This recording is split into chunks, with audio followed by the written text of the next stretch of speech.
तो जनाब हमारे सी प्रोग्रामिंग कोर्स का आज डे नंबर 13 और जनाब आज के दिन हम लोग जानने वाले हैं लूप्स के अंदर वाइल लूप टॉपिक के बारे में। वाइल लूप क्या होता है, वाइल लूप कैसे यूज़ किया जाता है, सारी जानकारी वाइल लूप से रिलेटेड इस वीडियो में मिल जाने वाली है। प्लस लूप के बारे में भी थोड़ा सा रिविजन करा देने वाला हूँ, जिससे आप लोगों को पिछला चैप्टर अगर भूल गए होगा तो याद आ जाएगा। तो चलिए अपनी वीडियो को स्टार्ट करता हूँ बिना समय गवाए। तो जनाब हम लोग आ चुके हैं यहाँ पे अपने कंप्यूटर के स्क्रीन पे। आज हम लोग वाइल लूप पढ़ेंगे, पर वाइल लूप बिल्कुल फॉर लूप जैसा ही होता है, सेम टू सेम, बस हल्का सा बिल्कुल जरा सा फर्क होता है। तो हम लोगों को इसके पहले फॉर लूप, अगर आपने वीडियो नहीं देखी तो प्लीज़ फॉर लूप की वीडियो देख लीजिए। बाकी मैं इस वीडियो में फॉर लूप का और लूप का थोड़ा रिवीजन कराऊंगा, जिससे आपके दिमाग में बिल्कुल ये चीज़ें बैठ जाएं कि लूप क्या है। कोई क्वेश्चन पूछता है तो आप तुरंत बता पाएं लूप क्या है, लूप कितने टाइप के हैं, फॉर लूप किस तरीके हम लोग लिखते हैं, ये सब क्लियर होता है। तो ये रिवीजन मैं यहाँ पे बताने वाला हूँ। दूसरा, अगर आप ये सब समझ जाते हैं तो वाइल लूप बताने में 1 मिनट लगेगा। मान के चलो ये 10% वीडियो वाइल लूप के ऊपर है और बाकी 90% आपका वही रिवीजन के ऊपर है, क्योंकि वाइल लूप कुछ नहीं है, जरा सा बस फर्क है। तो हम लोग पहले रिवीजन को स्टार्ट करते हैं। सबसे पहला क्वेश्चन भैया यही उठता है कि लूप क्या होता है, ठीक है। तो हम लोग यहाँ पर ऊपर हेडिंग डालेंगे व्हाट इज लूप, ठीक है। अगर कोई भी आपसे पूछता है कि भैया लूप क्या होता है, तो सिंपली आप उसको इंग्लिश में कोई अच्छी सी डिफिनेशन बताने की बजाय आप उसको ये बताना कि जब हमें कोई भी काम बार बार करना हो, ठीक है, बार बार लगातार करना हो, या फिर आप बोल देना रिपीट एंड रिपीट करना हो, ठीक है। कोई भी ऐसा काम हो जो आपको लगातार रिपीट एंड रिपीट करना हो, तो उसे हम लोग अपने लूप की मदद से करते हैं। लूप एक ऐसा फीचर, एक ऐसा प्रोग्राम है सी प्रोग्रामिंग के अंदर जो हमें ऐसे काम करके देता है जिसको हम लोग रिपीट एंड रिपीट करते हैं। भैया ऐसे कौन से काम हो सकते हैं? तो अगर मैं आपसे कहूं कि आपको सी प्रोग्रामिंग के अंदर 1000 बार डूम कोडिंग प्रिंट आउट कराना है, मतलब प्रिंट कराना है, ठीक है, तो आप कहोगे भैया ये तो बहुत कठिन काम है, या तो आप कॉपी पेस्ट करोगे, ठीक है, 1 बार लिखा 2 बार लिखा उसके बाद कॉपी पेस्ट करोगे, ठीक है। तो कितना ज्यादा कठिन है, 1000 बार आपको कॉपी पेस्ट करना होगा। 1000 बार नहीं तो कम से कम 100-200 बार तो कॉपी पेस्ट करोगे ही। तो ऐसे हार्डली टास्क हैं। अब इससे ज्यादा हार्ड एक टास्क मैं आपको बताता हूं। अगर मैं आपसे कहूं कि आपको काउंटिंग आती है तो कहोगे हाँ भाई किसको काउंटिंग नहीं आती। तो मैं आपसे कहूंगा 1 से लेकर 10,000 तक गिनती सी प्रोग्रामिंग के अंदर लिखो, ठीक है, इस आपका प्रिंट एफ यूज करके। तो भैया आप लिख पाओगे? नहीं लिख पाओगे, बहुत ज्यादा कठिन है, आप थक जाओगे। 1 से लेकर 10,000 तक कोई भी इंसान ऐसे डायरेक्टली नहीं लिख सकता है। आप कोई बैठो उसी निस्बत बैठो चैलेंज लेकर, वो बात अलग है, पर जनरली हम लोग नहीं लिखने वाले हैं। तो ऐसे जब कठिन काम होते हैं जहां पर हमको किसी चीज को बार बार रिपीट एंड रिपीट बिल्कुल एक सीक्वल वाइज में प्रिंट आउट कराना हो, या फिर किसी काम को ऐसा करना हो जो बार बार होता हो, तो हम लोग वहां पर लूप का यूज करने वाले हैं। अब यहाँ पे देखो के लिखा हुआ है तो आप कंफ्यूज ना होना, ये कंप्यूटर की मिस्टेक होती है, यहाँ पे पी होगा, ठीक है, लूप। चलो भैया इतना कंफर्म हो चुका है। अब हम लोग जैसे कि अगर यहाँ पर कुछ ना करें, यहाँ पर एक छोटा सा सर्कल बनाए, इस तरीके से एक सर्कल बनाते हैं, ठीक है। सर्कल मान लो ये गेम है, गेम के अंदर एक सर्कल बना है और यहाँ पर हम अपने प्लेयर को खड़ा कर देते हैं इस जगह पर, ठीक है। और प्लेयर को खड़ा करने के बाद में अब हमारा प्लेयर जब चलेगा तो वो कुछ इस तरीके चलेगा, यहाँ से आगे बढ़ेगा, इस तरीके आगे बढ़ते जाएगा और घूम फिर के जब पूरा बढ़ के आएगा तो जहाँ से उसने स्टार्ट किया तो वहीं पे फिर आ जाएगा। तो ऐसे वो बार बार सर्कल को घूमेगा और फिर आ जाएगा। तो जब कोई चीज़ बार बार वहाँ से स्टार्ट होकर वहीं पे फिर आ रही है, फिर स्टार्ट होकर फिर वहीं आ रही है, तो ये लूप है। और मैंने कंप्यूटर को बता दिया कि जब तक हमारा प्लेयर 5 राउंड कंप्लीट ना कर ले सर्कल के, मतलब 5 बार चक्कर ना काट ले, तब तक नहीं रुकना है। तो हमारा प्लेयर 5 बार सर्कल को घूमेगा और फिर आकर 5वीं बार में यहाँ पर रुक जाएगा। तो हम लोगों ने ये कंडीशन दे दी, 5 राउंड जो बताया है ये एक लूप के लिए कंडीशन होती है कि इतनी बार होने के बाद में ये लूप ब्रेक हो जाए, मतलब रुक जाए, ठीक है। तो भैया इस तरीके से कुछ लूप काम करता है। चलिए अब हम लोग आते हैं नेक्स्ट पॉइंट पे कि भैया इतना तो आपको क्लियर है कि लूप क्या है बेसिकली। अब लूप की जैसे हम लोग ने पढ़ा था इफ एल्स। तो इफ एल्स में क्या होता था, इफ एल्स में क्या होता था कि इफ एल्स आपकी कहलाती है कंट्रोल एंड फ्लो स्टेटमेंट। क्या कहलाती है? कंट्रोल फ्लो स्टेटमेंट कहलाती हैं, कंट्रोल फ्लो स्टेटमेंट कहलाती हैं। तो लूप जो होते हैं वो क्या कहलाते हैं? लूप भी समझ लो, क्योंकि कोई पूछ सकता है कि लूप किस टाइप की स्टेटमेंट है। तो आपको बताना लूप जो होते हैं वो हमारी इटरेशन स्टेटमेंट होती है, ठीक है। मैं यहाँ पे लिख देता हूँ स्पेलिंग, आपको ध्यान रखना, पेपर में भी ऑब्जेक्टिव टाइप में भी पूछ सकते हैं कि लूप किस टाइप की स्टेटमेंट है। तो आपको बताना है लूप होती है इटरेशन स्टेटमेंट, ठीक है। अगर कोई पूछता है कि आपका इफ एल्स किस टाइप की स्टेटमेंट है तो बताना कंट्रोल फ्लो स्टेटमेंट है। अगर कोई पूछता है स्विच केस किस टाइप की स्टेटमेंट है तो आपको बताना है सिलेक्शन स्टेटमेंट है, ठीक है। उसी तरीके भैया इटरेशन का मीन्स क्या होता है, तो कोई कभी कभी पूछ सकता है कि कितनी इटरेशन एक लूप के अंदर चली है, ठीक है। कोई ये पूछ सकता है कि एक लूप के अंदर, भैया एक लूप आपने बनाया उसके अंदर कितनी, मैं यहाँ पे हिंदी का यूज कर रहा हूँ, कितनी इटरेशन चली है, ठीक है, या कितने इटरेटर चले हैं, इस तरीके से पूछ सकता है। तो उसको आपको ये बताना है कि जैसे कोई लूप आपने बनाया, मान लो मैं एक लूप बनाता हूं और वो लूप करता क्या कि 5 बार हमारे डूम कोडिंग को प्रिंट कराता है सी प्रोग्रामिंग के अंदर, ठीक है, 5 बार डूम कोडिंग को प्रिंट करा रहा है। तो यहाँ पर 5 राउंड लूप चला, तो जो 5 राउंड लूप चला है तो पहले 1 आया होगा, ठीक है, फिर 2 आएगा, फिर 3 आएगा, फिर 4 आएगा, फिर 5 आएगा। 5 बार चलने के बाद में वो लूप रुक जाएगा। तो ये जो टोटल जो गिनती है 1 2 3 4 5, तो आपको उस सामने वाले को बताना है कि ये 5 टाइम्स इटरेशन हुई है, ठीक है, 5 टाइप हमारा लूप चला है। तो ये आप बता सकते हो, ठीक है। इतना क्लियर हो चुका है कि अगर कोई पूछता है लूप किस टाइप की स्टेटमेंट है तो बताना इटरेशन स्टेटमेंट है। कोई पूछता है कि लूप के अंदर कितनी इटरेशन हुई है, कितनी इटरेटर हुए हैं, तो आपको बताना कि 5 बार चला है तो 5 बार बताओ, 10 बार चला होता तो 10 बार बता सकते हो। इतना क्लियर है। अब थोड़ा और इंपॉर्टेंट पॉइंट पे आते हैं। अब यहाँ पे ऊपर मैं हेडिंग डालने वाला हूं टाइप्स ऑफ लूप। लूप कितने टाइप्स के होते हैं, ठीक है, टाइप्स ऑफ लूप, ठीक है। कोई भी पूछता है कि लूप कितने टाइप के होते हैं तो आपको बताना क्या है, टाइप्स ऑफ लूप में आपको बताना है 3 टाइप्स के होते हैं। लूप कितने टाइप के होते हैं, 3 टाइप्स के होते हैं भैया, यहाँ पे TYPES है, टी टाइप्स ऑफ लूप। तो भैया कौन कौन से होते हैं नोट कर लो फटाफट से, ये सब मैं कल पढ़ा चुका हूँ पर रिवीजन बहुत जरूरी है। कल का मेरा मन नहीं मानता जब तक मैं पूरी तरीके अपना 100% नहीं दे देता हूँ। मुझे मन है कि आज फिर से आपको ये सारी रिवीजन करा दूँ क्योंकि बहुत ही इंपॉर्टेंट है। पहला होता है फॉर लूप, दूसरा होता है वाइल लूप, ठीक है, और तीसरा होता है आपका डू वाइल लूप, ठीक है। अब जो तीसरा होता है इसका कोई खास यूज नहीं है पर अब बना है तो हम लोग उसको पढ़ेंगे क्योंकि पेपर में कभी कभी सिंटेक्स दे देते हैं कि भैया ये क्या है, ठीक है। तो हम लोग तीसरा है do while loop. For loop, while loop, do while loop. कहोगे भैया तीनों में डिफरेंस क्या है, तो डिफरेंस एक तरीके से मान के चलो 95% तीनों सेम है।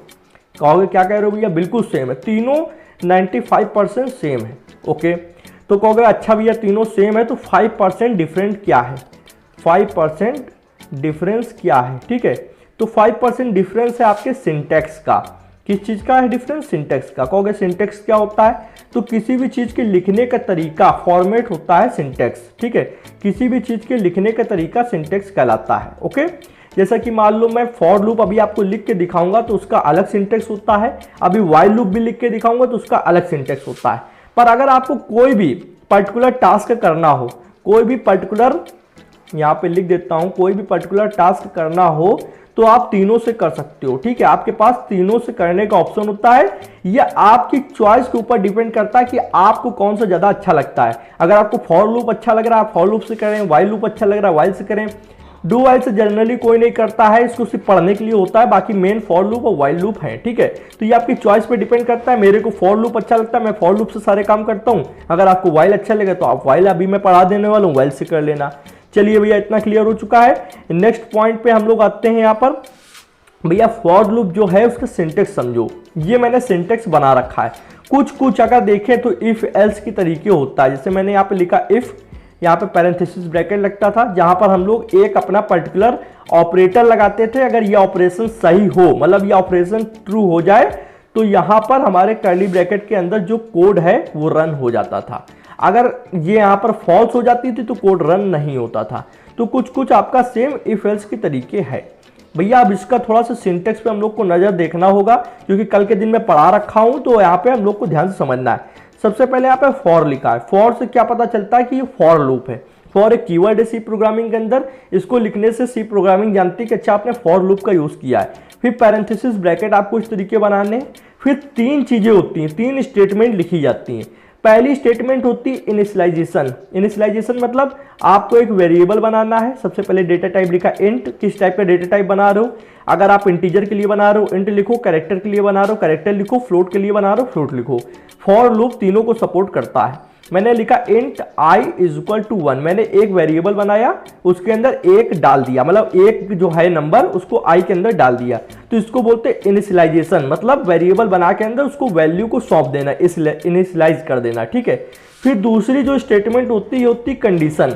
कंडीशन में हम लोग क्या करते हैं कि मान लो हम लोग ने i लिखा, फिर लिखा लेस देन इक्वल टू 10, ठीक है, इस तरीके से लिखा। तो अब ये कंडीशन क्या करती है, ये चेक करती है कि हमारे लूप को कब तक चलना है। अगर लूप हमारा एक कंडीशन दे दी जाती है भैया यहां तक चले, यहां चलने के बाद रुक जाए, अगर ये कंडीशन नहीं होगी तो आपका इन्फिनाइट वो चलता ही रहेगा। तो ये कंडीशन किस तरीके से इसको समझते हैं, यहां पर आपने देखा लेस देन इक्वल लगा है, तो आप समझ गए होंगे कि ये कौन सा ऑपरेटर है, ये है आपका रिलेशनल ऑपरेटर, ठीक है। तो ये मैं आपको पढ़ा चुका हूं, इसकी आपको नॉलेज होनी चाहिए। मैंने पहले ही कहा था जितने भी ऑपरेटर मैं पढ़ा रहा हूं सब भैया बहुत ज्यादा इंपॉर्टेंट है, अच्छे से पढ़ लियो, नहीं तो बाद में दिक्कत होती है।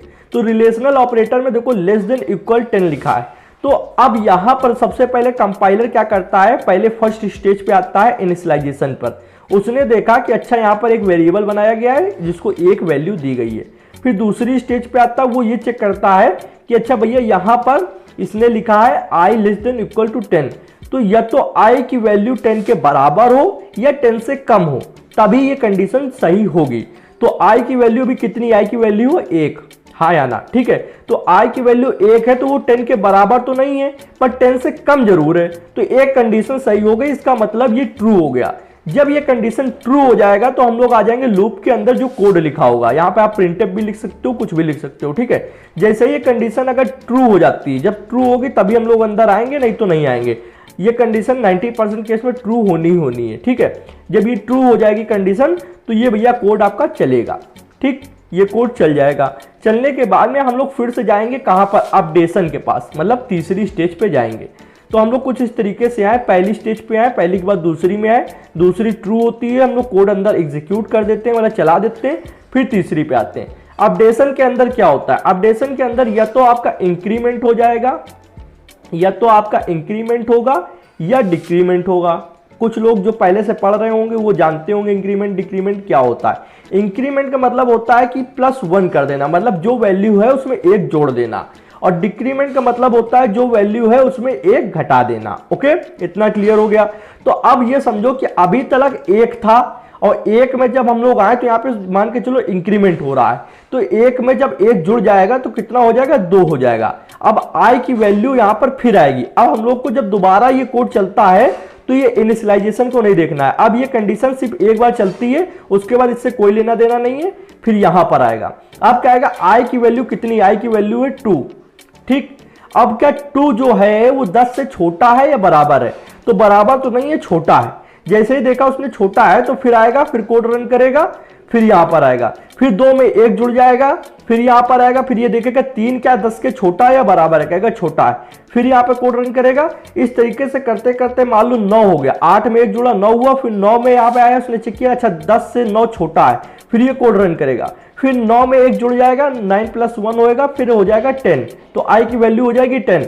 फिर ये देखेगा जो 10 है वो भैया 10 से छोटा तो नहीं है पर 10 के बराबर है, इसका मतलब कंडीशन हो जाएगी ट्रू और वो कोड रन हो जाएगा।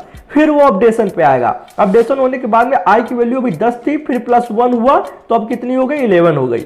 फिर वो कंडीशन पे जाएगा, ठीक है। फिर कंडीशन पे जाने के बाद वो देखेगा अच्छा i की वैल्यू अब 11 है, अब 11 जो है वो ना 10 से छोटा है ना ही 10 के बराबर है, तो वो क्या करेगा, अब हो जाएगी कंडीशन फॉल्स, और जैसे ही कंडीशन हो जाती है फॉल्स वो लूप से बाहर आ जाएगा और कोड रन होना बंद हो जाएगा। भैया कुछ इस तरीके से काम करता है। चलिए इसको हम लोग प्रैक्टिकली यहाँ पर करके देखते हैं, कोड में बाद में करेंगे, पहले यहाँ पे करते हैं। मान लो मैं यहाँ पर एक लूप बनाता हूँ, बस मुझे आप टाइम दीजिए, मैं आपको बहुत ही अच्छे से समझाऊंगा। मैंने यहाँ पे एक लूप बनाया फॉर, ठीक है, और फॉर लूप बनाने के बाद में मैं यहाँ पर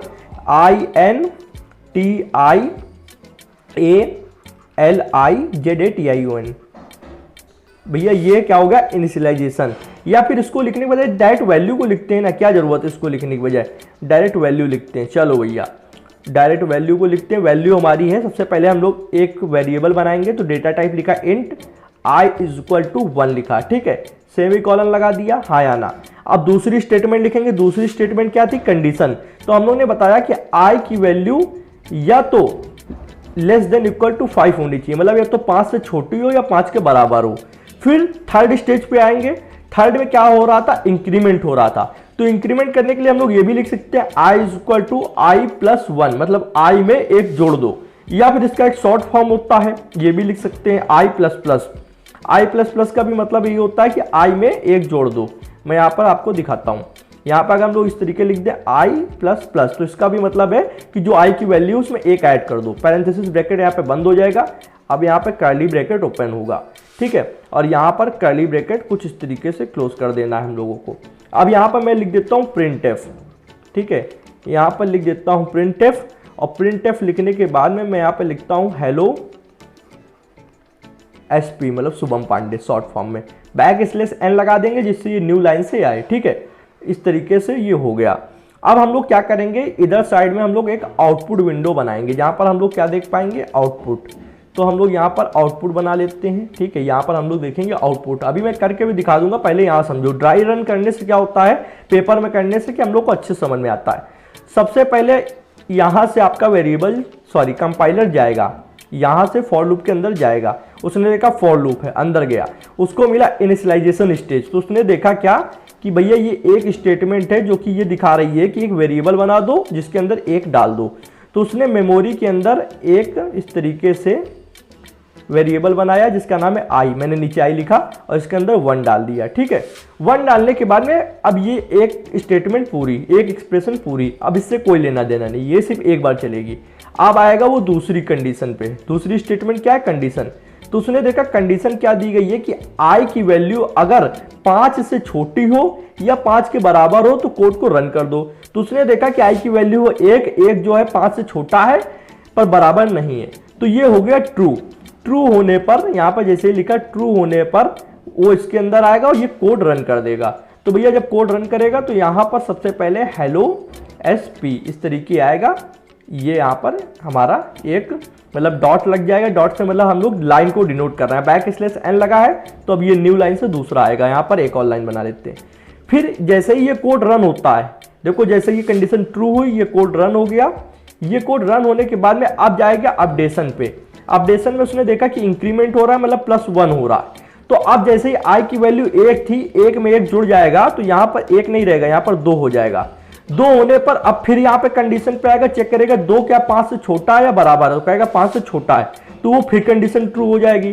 जैसे कंडीशन ट्रू होगी फिर से आएगा प्रिंटएफ में, कोड को रन करेगा और यहाँ पर हेलो एसपी आ जाएगा, ठीक है। और न्यू लाइन पे हम लोग आ जाएंगे, बैक स्लैश एन लगा है। फिर हम लोग यहाँ पर जाएंगे, फिर एक वैल्यू बढ़ जाएगी, तो अब यहाँ पे 2 नहीं 3 हो जाएगा, ठीक है। 3 क्या 5 से छोटा है या 5 से बराबर है, ये फिर कंडीशन चेक करी जाएगी, भैया 5 से छोटा है। फिर यहाँ पर कंडीशन ट्रू होगी, फिर हम लोग का ये कोड रन हो जाएगा। फिर कोड रन होगा, फिर हम लोग यहाँ पर आएंगे, हेलो एसपी लिख के आ जाएगा, कर्सर न्यू लाइन पे आ जाएगा। फिर यहाँ पर जाएंगे, अब 3 में 1 फिर से जुड़ेगा, मतलब 3 आई की वैल्यू 3 है, +1 हो जाएगा तो कितना हो जाएगा 4। अब यहाँ पर जैसे ही 4 हो जाएगा तो हमारे वेरिएबल के अंदर जो पहले 3 था वो 4 हो चुका है। 4 होने पर यहाँ पर चेक किया जाएगा, भैया 4 क्या 5 से छोटा है या 5 के बराबर है, 5 से छोटा है। कंडीशन हो जाएगी ट्रू। ट्रू होने पर ये कोड रन हो जाएगा, यहाँ पर आ जाएगा हेलो एसपी, ठीक है। अब फिर यहाँ पर जाएगा, यहाँ पर अपडेशन पे वो चेक करेगा, अच्छा इंक्रीमेंट हो रहा है। इस बार 4 + 1 हुआ है, तो जब 4 में 1 जुड़ेगा 5। अब कंडीशन पे आएगा तो यहाँ पर जैसे 4 में 1 जुड़ा, वेरिएबल के अंदर आ गई 5 वैल्यू। तो अब क्या आई की वैल्यू है 5, तो देखेगा 5 से छोटा तो नहीं है पर 5 से बराबर है, तो एक कंडीशन सही हो गई। फिर ये कंडीशन जब ट्रू हो गई तो ये कोड चल जाएगा। तो भैया इस तरीके से ये हेलो एसपी यहाँ पर न्यू लाइन पे कर्सर आ जाएगा। फिर यहाँ पर इंक्रीमेंट में जाएगा, अब फिर ये 5 में फिर 1 जोड़ देगा, तो अब कितना हो गया वेरिएबल की वैल्यू हो गई 6, तो आई की वैल्यू हो गई 6। अब यहाँ पे कंडीशन पे जब वो आया तो उसने ये देखा, अच्छा यार आई की वैल्यू तो इस बार 6 है, और 6 ना तो 5 से छोटा होता है ना 5 के बराबर होता है, इसका मतलब ये कंडीशन हो गई फॉल्स।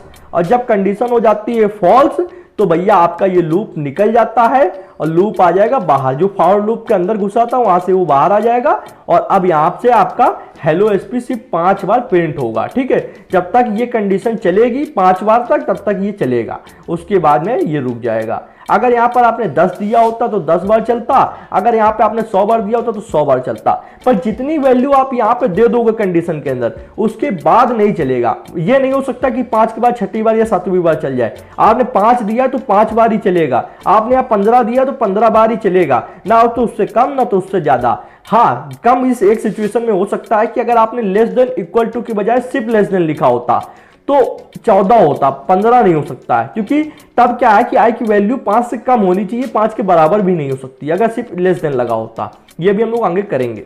तो अब हम लोग यहाँ पर स्टेप्स को लिख देते हैं कि क्या क्या स्टेप्स हुए हैं। सबसे पहला स्टेप आपका हुआ है कि हमारा जो वेरिएबल होता है वो इनिशियलाइज होता है। ठीक है, वेरिएबल जो होता है इनिशियलाइज होता है नंबर 1 पे। भैया यहाँ पे वेरिएबल बन गया जिसके अंदर 1 आ चुका है। दूसरी कंडीशन में क्या होता है, दूसरी स्टेट में क्या होता है, कंडीशन चेक की जाती है। कंडीशन कैसे चेक की जाती है, जो यहाँ पे सेकंड नंबर पे लिखा होता है कि कंडीशन क्या है। अगर ये कंडीशन भैया आपकी ट्रू हो जाती है तो तीसरी कंडीशन में क्या होती है, अगर कंडीशन ट्रू हो जाती है तो आपका कोड भैया रन कर दिया जाता है। कौन सा कोड, जो कि आपका कर्ली ब्रैकेट में यहाँ पर लिखा गया है हेलो एसपी। ठीक है, कोड रन हो गया। फिर चौथी कंडीशन में क्या होता है, हम लोग जाते हैं अपडेशन पे। कहां पर जाते हैं, अपडेशन पे जाते हैं। वहां पर या तो इंक्रीमेंट हो रहा होता है या तो डिक्रीमेंट हो रहा होता है, या तो +1 होगा या तो -1 होगा। उसके बाद में फिर से जब ये हो जाता है तो हम लोग क्या करते हैं, यहाँ पे चौथी स्टेज से फिर दूसरी स्टेज पे पहुंच जाते हैं। पहली से अब कोई काम नहीं, वेरिएबल सिर्फ एक बार बनता है, इनिशियलाइजेशन सिर्फ एक बार होती है, फिर दूसरी पे हम लोग पहुंचते हैं। फिर कंडीशन चेक होता है, अगर ट्रू निकली तो कोड रन हो जाएगा, फिर अपडेशन होता है। फिर अपडेशन होने के बाद में फिर हम लोग कंडीशन पे जाते हैं, अगर कंडीशन सही निकली, ट्रू हो गया, कोड रन हो जाएगा, फिर हम लोग अपडेशन करते हैं, फिर कंडीशन पे जाते हैं। ये जब तक होता है जब तक हमारी कंडीशन ट्रू होती रहती है। जिस दिन कंडीशन हमारी फॉल्स हो जाती है, मतलब गलत हो जाती है, उसी टाइम हमारा लूप बाहर आ जाता है। तो ये मैंने इसको करके दिखा दिया है। अब हम लोग करने क्या वाले हैं, यहाँ पर आते हैं विजुअल स्टूडियो कोड पे और फटाफट से करते हैं इसी चीज को लाइव। ओके, इसी चीज को करते हैं लाइव। तो सबसे पहले हम लोग क्या करेंगे, हम लोग यहाँ पर इसको जूम करेंगे। कर लिया भैया। अब यहाँ पे फॉर लूप करते हैं, तो हम लोग फॉर लिखेंगे, पैरेंथेसिस ब्रैकेट बनाएंगे। इसके अंदर 3 चीजें होती है। पहला इनिशियलाइजेशन होता है, तो हम लोग ने करा इंट i = 1। अब एक क्वेश्चन यहाँ पे पिछली वीडियो में मैंने क्लियर किया था, क्या सिर्फ i लिख सकते हैं? नहीं, आप ABCDXYZ कुछ भी लिख सकते हो, पर जनरली ज्यादातर हम लोग i इसलिए लिखते हैं क्योंकि इनिशियलाइजेशन और यहाँ पर आपका इटरेशन स्टेटमेंट है। लूप क्या होती है, इटरेशन स्टेटमेंट। तो इटरेशन का पहला लेटर होता है i, इस वजह से i लिखा जाता है। अब हम लोग कंडीशन देंगे, तो i की वैल्यू जो है वो लेस देन इक्वल टू 5 होनी चाहिए, या तो 5 से कम या तो 5 के बराबर, ज्यादा नहीं होनी चाहिए। भैया देखो इसमें भी हम लोग ने सेमीकोलन लगाया था यहाँ पर। ओके, इसमें भी सेमीकोलन लगाया, पर अब हम लोग तीसरा जो अपडेशन है उसमें सेमीकोलन नहीं लगाएंगे क्योंकि वो बार बार होती रहेगी। तो अब हम लोग क्या करेंगे, इंक्रीमेंट करेंगे। तो हम लोग क्या करेंगे, i और प्लस लिख देंगे। i++ का मतलब है 1 जोड़ दो, फिर 1 जोड़ दो, ये चीज होती है। कर्ली ब्रैकेट बनाएंगे। कर्ली ब्रैकेट बनाने के बाद में हम लोग यहाँ पे लिखेंगे प्रिंटफ। कोड के अंदर प्रिंटफ लिखने के बाद पैरेंथेसिस ब्रैकेट में लिखेंगे, हम लोग कुछ भी लिख सकते हैं। मालूम है यहाँ पर लिख दूं डूम कोडिंग, मैं अपने चैनल का नाम लिख रहा हूँ, आप कुछ भी लिख सकते हो, या फिर उसी वैल्यू को भी प्रिंट करा सकते हो जो बार बार बढ़ रही है। मतलब अगर यहाँ पर i प्रिंट करा दोगे %d करके, तो आपको दिखाई पड़ेगा कि वैल्यू किस तरीके बढ़ रही है, 1 2 3 4 5। अभी वो भी हम लोग करेंगे, टेंशन ना लो। यहाँ पे लगाएंगे सेमीकोलन और इस कोड को करेंगे रन। कोड रन करने पर देखो क्या हुआ कि डूम कोडिंग 5 बार प्रिंट हो गया, पर एक साथ प्रिंट हुआ है। तो हम लोग क्या करेंगे, /n लगाएंगे, जिससे न्यू लाइन में प्रिंट होगा। तो भैया क्या करते हैं, हम लोग इसको फिर से करते हैं। सबसे पहले यहाँ पे क्लियर स्क्रीन कर देंगे। चलो, अब भैया इसको हम लोग ने रन किया तो देखो 5 बार डूम कोडिंग प्रिंट हो गया, 1 2 3 4 5। अगर यहाँ 15 कर देते हैं, देखो यहाँ पे हम लोग जैसे 15 कर देंगे। अब हम लोग क्या करेंगे, अब हम लोग इसके कोड को दोबारा से एक बार रन करते हैं स्क्रीन क्लियर करके। तो अब ये 15 बार आ जाएगा, देखना ये देखो 15 बार आ गया है। बस आपको टर्मिनल को ऊपर रखना है, टर्मिनल नीचे रहेगा तो वो आंसर आपके आधे कट जाते हैं, दिखते नहीं है। तो इस तरीके से जितना आप चाहें उतना आप कर सकते हैं। भैया इतना क्लियर हो गया। अब हम लोग क्या करने वाले हैं, यहाँ पर अभी तक हम लोग डूम कोडिंग को प्रिंट करा रहे थे, अब हम लोग यहाँ पर क्या करेंगे, आई की वैल्यू को प्रिंट कराएंगे। तो हम लोग करने क्या वाले हैं, यहाँ पर %d करेंगे, स्मॉल d, %d, कॉमा लगाएंगे, कॉमा लगाने के बाद में आई की वैल्यू प्रिंट कराएंगे और आई की वैल्यू प्रिंट करा लेंगे और यहाँ पर %d के बीच में स्पेस लगा देंगे जिसमें सारी वैल्यूज आएंगी सामने दिख के, मतलब स्पेस के साथ आएंगी। ठीक है, इतना क्लियर। अब हम लोग थोड़ा सा इसको ऊपर स्क्रीन को कर लेते हैं जिससे दिखाई पड़े साफ साफ, और यहाँ पर हम लोग इसको करते हैं रन। देखो 1 2 3 4 5 6 7 8 9 10 11 12 13 14 15। अब हम लोग क्या करते हैं, यहाँ पर 100 करके आपको दिखाते हैं। मैंने कहा किया 100, ऊपर देखो जहां पर कंडीशन दी गई है वहां पर। अब क्या हो रहा है कि आई की वैल्यू या तो 100 से छोटी हो या तो 100 के बराबर हो। तो ये कब तक चलेगा, जब तक आई की वैल्यू 100 ना हो जाए। बार बार 1 + 1 + 1 + 1 करते हुए, जैसे कि आई की वैल्यू 1 है तो +1 होगा, फिर 2 हो जाएगी, फिर +1 होगा, फिर 3 हो जाएगी, फिर 4, फिर 5, फिर 6। ये जब तक हो, जब तक आई की वैल्यू 100 नहीं हो जाती है। 100 होने के बाद में ये चीज रुक जाएगी।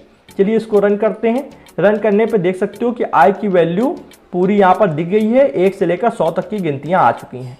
अब इसी चीज को अगर आप उल्टा लिखना चाहते हो, ठीक है, तो उल्टा भी लिख सकते हो। यहां पर क्या करो, आई की वैल्यू जहां पर आपने 1 दी है यहां पर 100 कर दो, यहां पर 100 कर दिया। अब यहां पर बस आपको कंडीशन उल्टी करनी होगी। अभी तक यहां पर 100 लिख रहे थे, अब यहां पर 1 लिखेंगे क्योंकि उल्टा है।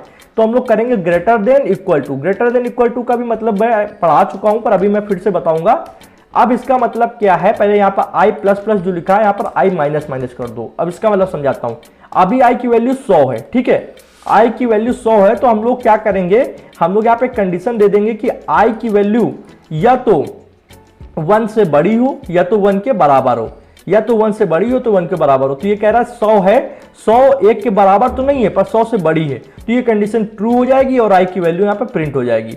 फिर यहाँ पर अपडेशन पे पहुंचेंगे तो ये करेगा क्या, अब 1 घटाएगा, बढ़ाएगा नहीं, क्योंकि यहाँ पे डिक्रीमेंट लग गया, माइनस का निशान लगा है। तो जब 100 में से 1 घट जाएगा तो हो जाएगा 99। 99 1 से देखो बड़ा है पर बराबर नहीं है, फिर ये ट्रू कंडीशन होगी, फिर ये चलेगा। ये जब तक चलेगा जब तक ये लास्ट में घटाकर इसको 1 ना कर दे। जब 100 की आई की वैल्यू 1 हो जाएगी, मतलब 1 1 के इक्वल हो जाएगा, तब ये कंडीशन आपकी आखिरी बार चलेगी और आई की वैल्यू जैसे ही 1 से कम हो जाएगी, फिर ये क्या करेगा, जब मान लो आई की वैल्यू 1 हो चुकी लास्ट में, तो फिर ये इसको घटाएगा। तो जैसे ही 1 - 1 हो जाएगा तो 0 हो जाएगा।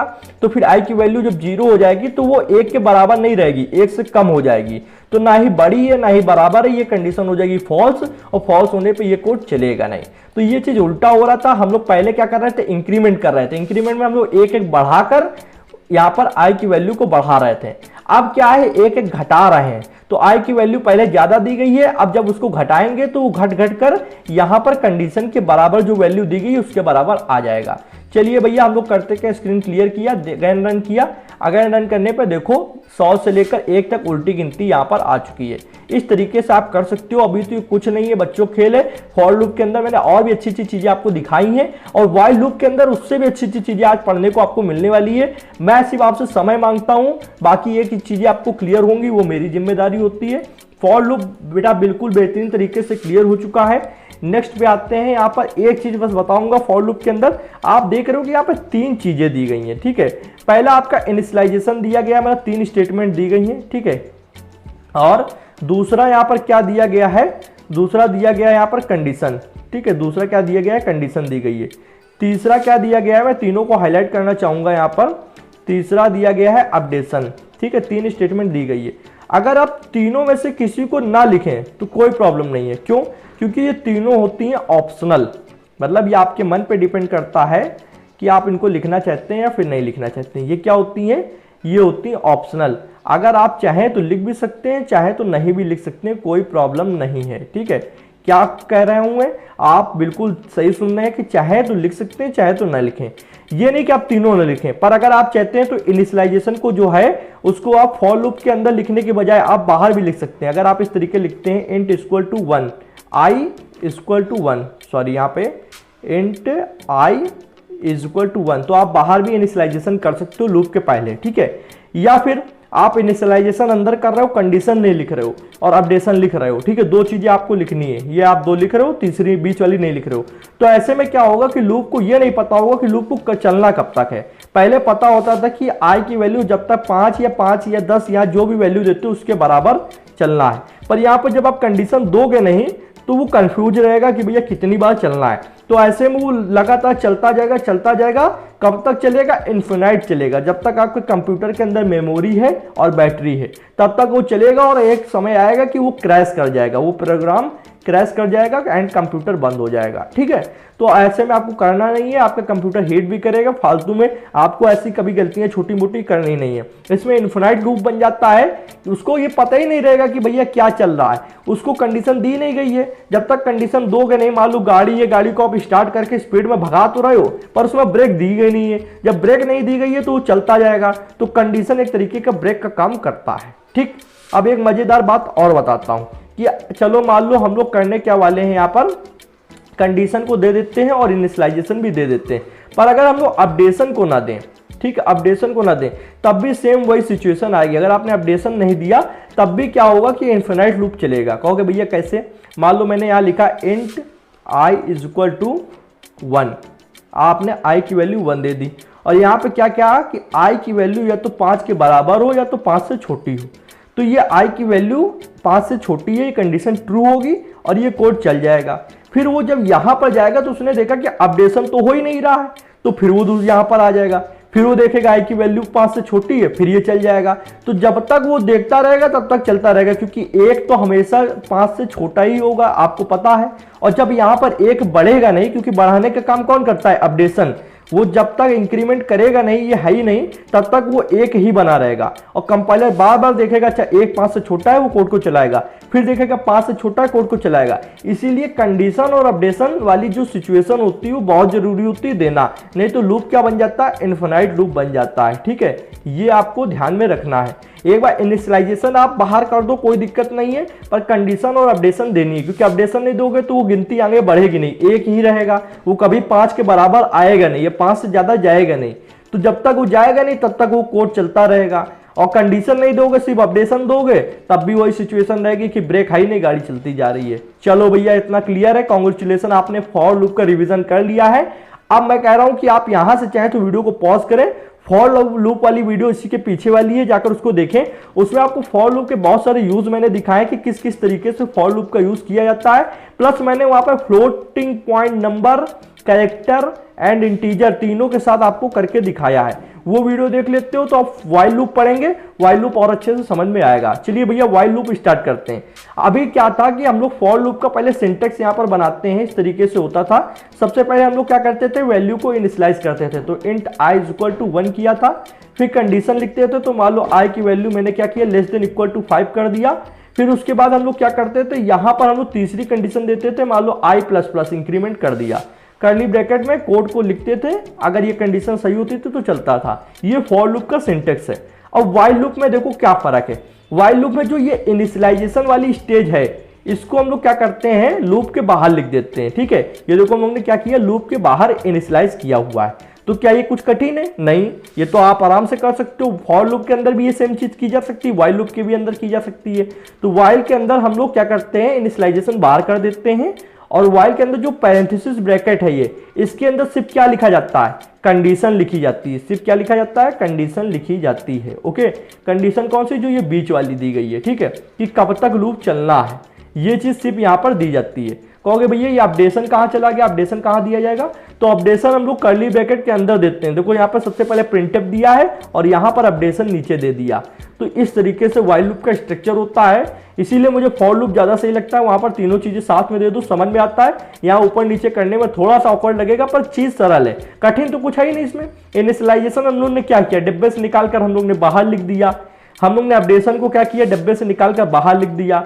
बस हम लोग ने कंडीशन को उस डिब्बे के अंदर लिखा है, पैरेंथेसिस ब्रैकेट के अंदर। तो सेम है, इसको हम लोग चला कर देखते हैं। देखो भैया चला कर देखते हैं, और यहाँ पर एक चीज आपने ध्यान दी, यहाँ पर मैंने क्या लिखा हुआ है कि i की वैल्यू लेस देन 10 होनी चाहिए। ठीक है, तो अब क्या होगा? जैसे इंक्रीमेंट होगा तो i की वैल्यू पहले थी 1 जो है वो 10 से छोटी है, कोड चल जाएगा। फिर उसमें बढ़ेगा एक, 2 हो जाएगी, 2 10 से छोटा है, चल जाएगा। फिर 1 बढ़ेगा, फिर 3 भी 10 से छोटा है, चल जाएगा। फिर बढ़ेगा, फिर 4 भी 10 से छोटा चल जाएगा। फिर 5 हो जाएगा, 5 भी 10 से छोटा चल जाएगा। फिर 6 भी 10 से छोटा चल जाएगा। ये सारी चीजें जितनी भी हैं, ये सारी चीजें चल जाएंगी। ठीक है, पर भैया जब 6 से ऊपर आप जाओगे, मैं इसको क्या करता हूँ थोड़ा सा ऊपर लेकर आता हूँ इस तरीके से यहाँ पर। अब क्या होगा, जैसे ही 6 के बाद 7 होगा तो 7 क्या है 10 से छोटा है चलेगा, 8 क्या है 10 से छोटा है चलेगा, 9 भी क्या है 10 से छोटा है चलेगा। पर जैसे 10 करोगे तो 10 10 से छोटा है नहीं है 10 से छोटा। 10 यहाँ पर जैसे आई की वैल्यू 10 होगी लूप बाहर निकल जाएगा। तो टोटल प्रिंटफ कितनी बार प्रिंट होगा, 9 बार प्रिंट होगा, क्योंकि यहाँ पे सिर्फ लेस देन लिखा है। अगर लेस देन इक्वल टू लिखा होता तब 10 बार होता, पर सिर्फ लेस देन लिखा है। तो लेस देन का मतलब क्या है, आई की वैल्यू हमेशा 10 से कम रहनी चाहिए लूप चलाने के लिए। अगर 10 के बराबर हो जाएगी या 10 से बड़ी हो जाएगी तो ये लूप रुक जाएगा। तो इस तरीके की भी कंडीशन होती है, ये मैं आपको दिखा रहा हूं कि ऐसा भी आपके सामने पेपर में आ सकता है या पूछा जा सकता है। तो ये प्रिंटअप 9 बार चलेगा, 10वीं बार ये अपने आप बाहर हो जाएगा और ये प्रिंट आउट नहीं निकलेगा। ठीक है, चलिए भैया ये क्लियर है। अब हम लोग आते हैं कोड पर फटाक से और वाइल लूप का एक छोटा सा शुभारंभ करते हैं। वाइल लूप बनाते हैं यहाँ पर, तो फटाफट से इसको हम लोग ने क्लियर देन हम लोग वाइल लूप को करेंगे यहाँ पे स्टार्ट।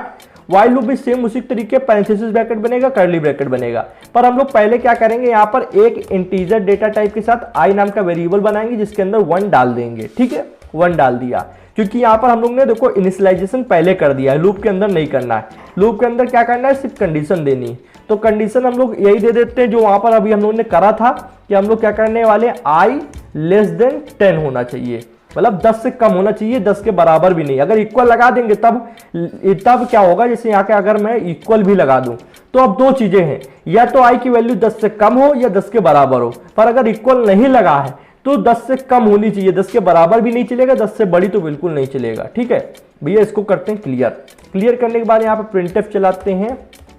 प्रिंटफ में हम लोग क्या करेंगे, अपना नाम लिख देते हैं, आप कुछ भी लिख लेना। ठीक है, यहाँ पर शुभम लिख दिया। ठीक, अब यहाँ पर लास्ट में कर्ली ब्रैकेट यहाँ पर लगाना जरूरी है। ओके भैया, इतना समझ में आया। अब क्या बचा, अब बचा अपडेशन, मतलब इंक्रीमेंट या डिक्रीमेंट, उसको भी यहीं पे करेंगे। तो आई प्लस प्लस और सेमीकोलन लगा देना। ठीक है, तो आई प्लस प्लस क्या है, पहले आई की वैल्यू 1 थी, 1 होने पर क्या है, ये कोड चलेगा। चलने के बाद में ये चेक करेगा अच्छा आई की वैल्यू 10 से कम है, प्रिंटअप शुभम को प्रिंट करा देगा। फिर आई प्लस प्लस क्या करेगा, आई की वैल्यू को 2 करेगा, फिर 2 भी 10 से छोटा है, फिर ये चल जाएगा। ऐसे ही ये बार बार इसकी वैल्यू को बढ़ाता जाएगा और लास्ट में क्या होगा, आई की वैल्यू जो हो जाएगी 1 की बजाय 9 हो जाएगी और 9 भी 10 से छोटा है, ये प्रिंट हो जाएगा। फिर ये क्या करेगा, आई की वैल्यू 9 थी, 9 में 1 और जोड़ देगा, 10 हो जाएगा। जब आई की वैल्यू 10 हो जाएगी तो फिर यहाँ पर ये चीज नहीं चलेगी, क्योंकि 10 से छोटा चाहिए, 10 नहीं चाहिए। तो फिर ये कोड निकल जाएगा बाहर, मतलब लूप ब्रेक हो जाएगा और शुभम प्रिंट नहीं होगा। चलिए भैया इसको प्रिंट आउट करते हैं फटाफट से। और इसने कुछ अपनी जबरदस्ती की एरर बताई है, एरर ऐसा कुछ भी नहीं है। क्लियर स्क्रीन करते हैं और हम लोग इसको मैनुअली रन करते हैं। मैनुअली रन करने में क्या रहेगा, चीज़ें सही रहेंगी। तो हम लोग करने क्या वाले हैं, gcc first.c। gcc first.c क्या है, फाइल का नाम है। ठीक है, तो first.c एंटर दबाया, .a.exe फाइल बनी है, उसको रन करते हैं। ये है मैनुअल रूप से रन करना।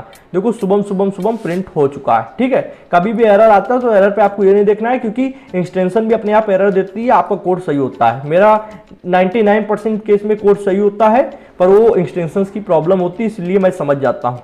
यहाँ पर /n लगाने का फायदा ये होगा कि सारे शुभम जो हैं ये न्यू लाइन से प्रिंट आउट होकर आएंगे। ये देख लो, सारे शुभम प्रिंट आउट होकर न्यू लाइन से आ रहे हैं। ठीक है, और ये कितनी बार होंगे, ये 9 बार होंगे। पर कौन भैया यहाँ 9 बार दिख तो रहे नहीं है, 1 2 3 4 5 6 7 8 ही बार है। ऐसा इसलिए क्योंकि आपने टर्मिनल छोटा कर रखा था, इसलिए आधे सारे मैसेज गायब हो चुके हैं। देखो दोबारा करेंगे, 9 बार आ चुका है, 1 2 3 4 5 6 7 8 9। ठीक है भैया, क्लियर इतना। तो इस तरीके से हम लोग वाइल लूप का यूज करते हैं। अब वाइल लूप को अलग अलग तरीके से अलग अलग क्वेश्चंस को यहाँ पे हम लोग सॉल्व करने वाले हैं। बहुत मजा आने वाला है। अब रियल वीडियो स्टार्ट हुई है, अभी तक हम लोग रिवीजन कर रहे थे, वो रिवीजन यार बहुत ज्यादा इंपॉर्टेंट था। अब आपको समझो कितना ज्यादा मजा आ रहा होगा कि आपको क्लियर है। लूप तो पता ही है, सिर्फ आपको एक नया तरीका सीखना है करने का। भैया वाइल लूप के अंदर एक क्वेश्चन दिया गया है जहां पर हम लोग ने सबसे पहले एक वेरिएबल बनाया। तो हम लोग इस तरीके से उसको ड्राई रन करेंगे। पहले एक वेरिएबल बनाया आई, थोड़ा गहरा वेरिएबल बनाना पड़ेगा इस तरीके से, और ये आई है। ठीक है, इसके अंदर वैल्यू क्या है, 1 है। फिर इसने कहा क्या, आई की वैल्यू लेस देन 10 होनी चाहिए। ठीक है भैया, कंडीशन क्या है, अभी ट्रू हो जाएगी, क्योंकि आई की वैल्यू 1 है और 1 जो है वो 10 से छोटा है, तो ये कंडीशन ट्रू होगी। हम लोग आएंगे प्रिंटफ पे। प्रिंटफ में क्या हो रहा है, आई की वैल्यू प्रिंट कराई जा रही है। ठीक है भैया, आई की वैल्यू प्रिंट कराई जा रही है तो आई की वैल्यू 1 पहले प्रिंट हो जाएगी। या फिर चलो एक मिनट के लिए यहाँ पे समझो, यहाँ पर क्या लगा है आई माइनस माइनस, आई माइनस माइनस का मतलब समझ रहे हो कि पहले तो चलो 1 प्रिंट हो गया, ठीक है, यहाँ पे एक तरीके से मान लो, पर दोबारा में क्या है कि आई की वैल्यू जो थी 1, और 1 क्या है, 1 में आप 1 माइनस करा दोगे तो कितनी हो जाएगी 0। अब मुझे बताओ 0 जो है, अब आई की वैल्यू क्या है, अब आई की वैल्यू हो गई 0। अब 0 प्लस के 10 से बड़ा है या छोटा है, आप मुझे बताओ, आपको बेसिक मैथ मालूम होगी, 0 जो होता है प्लस के 10 से छोटा होता है क्योंकि 10 बड़ा है। तो भैया जब यहाँ पे आई की वैल्यू 0 हो जाएगी तब भी ये कंडीशन चलेगी। अब इस बार क्या आएगा प्रिंट आउट में 0, फिर 0 में हम लोग 1 घटाएंगे क्योंकि यहाँ पे डिक्रीमेंट लगा हो रहा है, तो जब 0 में 1 घटेगा तो क्या आंसर आएगा, -1 आएगा, -1 आएगा। तो भैया -1 प्लस के 10 से हमेशा छोटा ही होता है, आपको पता है। तो फिर यहाँ पर -1, फिर यहाँ पे -1 फिर -2 इस तरीके से होगा, फिर -2 फिर -3 -4 -5 -6 -7 -8 -9 -10, और ऐसे करते करते वो चलता ही जाएगा चलते ही जाएगा चलते ही जाएगा, क्योंकि अगर माइनस का 1000 भी लिखा है ना तो वो भैया 10 से छोटा है, प्लस के 10 से छोटा है, प्लस का 10 हमेशा बड़ा होगा, प्लस की कोई भी वैल्यू हो वो माइनस की वैल्यू से बड़ी है, तो आपका प्लस का 10 जो है वो माइनस के 1000 से भी बड़ा है, ठीक है। तो इस तरीके से अनंत लूप चलता जाएगा, कौन सा लूप, इन्फिनाइट लूप चलता जाएगा इस वाले केस में, मतलब वो रन होता ही जाएगा होता ही जाएगा होता ही जाएगा, क्योंकि कभी भी कोई भी ऐसी वैल्यू आएगी नहीं जो प्लस के 10 से बड़ी हो। क्यों नहीं आएगी, क्योंकि यहाँ पे डिक्रीमेंट हो रहा है, यहाँ पर वैल्यू घट रही है, अगर बढ़ रही होती तो ये 10 बार चलता, 10 बार चलने के बाद 1 से लेकर 10 तक गिनती आती है और ये रुक जाता,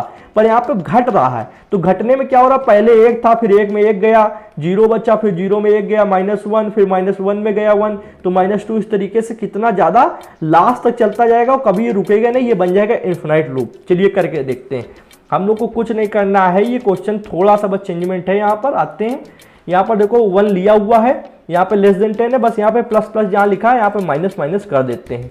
करने के बाद हम लोग क्या करेंगे, यहाँ पर शुभम जहाँ पे लिखा है इसको हटाकर हम लोग %d लिखते हैं, %d लिखने के बाद में हम लोग आई की वैल्यू को क्या करते हैं, प्रिंट आउट कराते हैं, कॉमा लगाया, आई की वैल्यू प्रिंट आउट करा लेंगे। ठीक भैया, इसको करते हैं रन, और रन करने से पहले हम लोग करेंगे क्या, टर्मिनल को बड़ा कर लेंगे, और हम लोग सोच रहे हैं यहाँ पर देखो, चलो अच्छा इसी तरीके करते हैं, टाइम लेगा थोड़ा सा प्रिंट होने में क्योंकि इन्फिनाइट लूप है, 1-2 सेकंड का टाइम लेता है, कंप्यूटर पे भी डिपेंड करता है आपके।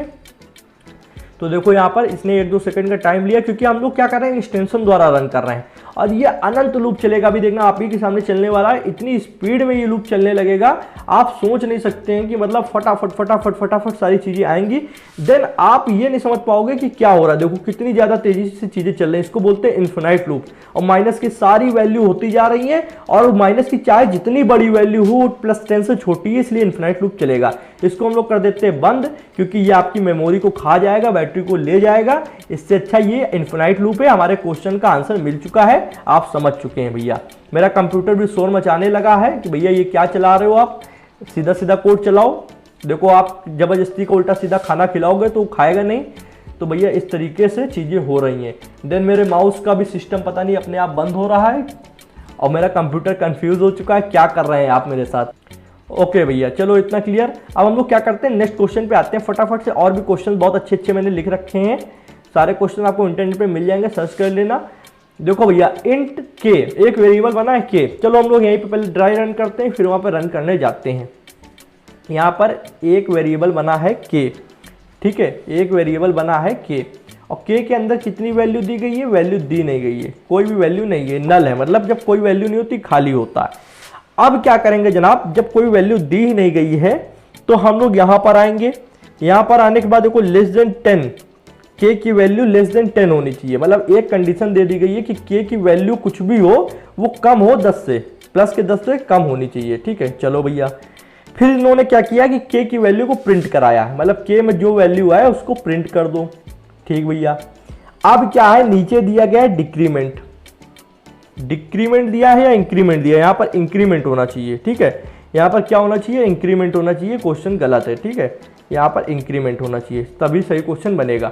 तो हम लोग मान के चलते हैं यहाँ पे k++ लिखा, मतलब एक एक वैल्यू बढ़ रही है। चलो भैया, ये भी क्लियर है। या फिर हम लोग इस तरीके कर सकते हैं, इंक्रीमेंट कर दें या डिक्रीमेंट कर दो, कोई आप चलो यहाँ पे हटाओ, डिक्रीमेंट ही कर रहने दो, कोई प्रॉब्लम नहीं। अब क्या करते हैं, अब हम लोग यहाँ पर एक चीज़ ये देख रहे हैं कि हमारे पास जब वेरिएबल के अंदर कोई वैल्यू नहीं होती है तो कंप्यूटर क्या करता है, उसके अंदर एक गार्बेज वैल्यू डाल देता है। कौन सी वैल्यू डाल देता है? गार्बेज वैल्यू डाल देता है। भाई ये गार्बेज वैल्यू क्या है ये आपको पता नहीं होगी, पर आपके वेरिएबल के अंदर वो स्टोर करा देगा। काफ़ी लंबी चौड़ी वैल्यू होती है, 2 4 6 3 2 1 0, इस तरीके से आपको अंदाजा नहीं होगा। तो गार्बेज वैल्यू आपके वेरिएबल के अंदर होगी। अगर हम लोग यहाँ पर k = 1 कर देते तो 1 हम लोग ने डाला है, पर जब हम लोग कुछ वैल्यू डालते नहीं है तो वेरिएबल के अंदर गार्बेज वैल्यू होती है। तो ये कोड चलना चाहिए या नहीं चलना चाहिए, मुझे को अंदाजा है, पर हम लोग इसको करके देखते हैं तभी ज़्यादा मज़ा आने वाला है। ठीक है, क्या मज़ा तभी ज़्यादा आएगा जब हम लोग इसको करके देखेंगे। आप यहाँ पर आते हैं, यहाँ पर आप प्लस प्लस कर लेना। ठीक है, इस तरीके प्लस प्लस कर लेना।